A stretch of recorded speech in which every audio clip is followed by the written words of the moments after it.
Real Madrid versus Benfica and guess what ভাই, guess what, আজকের ম্যাচে এমবাপ্পে খেলবে না। কেমন লাগছে বার্সা ফ্যান্স? এটা শুনে আশা করি ভালোই লাগবে। কি আর করা যাবে, কই বাত নেই, কারণ এমবাপ্পে এমন একটা প্লেয়ার। আগের দিনের ম্যাচটায় লা লিগার, ঠিক আছে, যেটা হারলো, ওই ম্যাচে আমি দেখলাম এমবাপ্পেকে, হি ইজ লিটারালি ড্রপিং। ভাই ও ড্রপ করছে বল দেওয়ার জন্য, ও ভাবছে আমি একা কাটিয়ে গোল দিয়ে দিতে পারবো।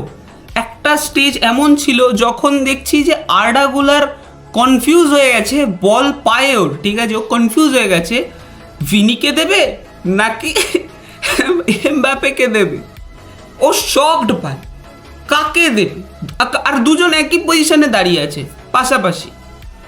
ভাই সাহাব, এমবাপ্পের পজিশনিং এতটা খারাপ, এতটা জঘন্য, আমি দেখছি অ্যান্ড আমি বলি এটা কি এই প্লেয়ারটা একটা সময় আর্জেন্টিনার এগেনস্টে ক্লাচ করেছিল, আর ওর পজিশনিং এতটা খারাপ কি করে হতে পারে?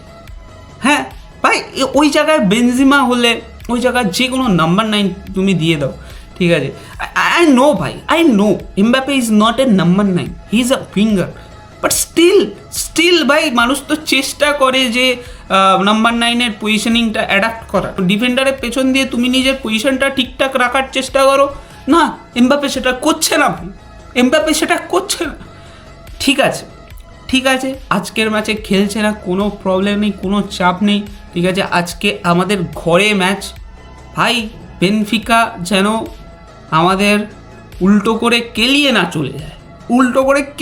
চলে যায়। এখন লিড আমাদের হাতে আছে, একটাই গোলের লিড আছে, কিছু করার নেই ভাই, সেই লিডটা যেন ভাই, ওটা যেন 3 হয়ে যায়।